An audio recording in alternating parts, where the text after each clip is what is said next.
Papež Frančišek je med splošno audienco 26. oktobra spregovoril o dveh telesnih delih usmiljenja, tujce sprejemati in nage oblačiti.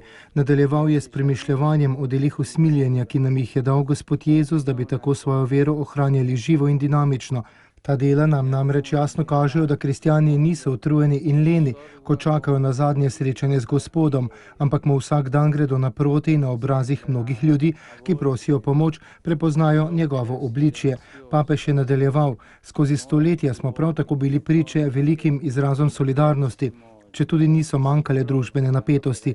Ekonomska kriza danes žal prispeva k nastanku drže zaprtosti in nesprejemanja. Na nekaterih delih sveta nastajajo zidovi in pregrade.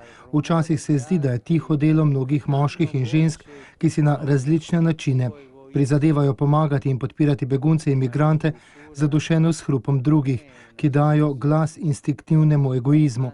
Papež je poudaril, da edino rešitev predstavlja solidarnost, a zaprtost ni rešitev. Nasprotno, pospešuje kriminalno trgovino. Edina pot rešitve je pot solidarnosti.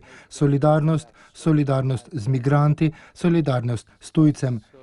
Zavzemanje kristjanov na tem področju je nujno tako danes kot v preteklosti. Če samo pogledamo na prejšnje stoletje, se lahko spomnimo izjemne osebe, svete Frančiške Cabrini, ki je svoje življenje skupaj s svojimi tovarišicami posvetila migrantom v Združene države Amerike.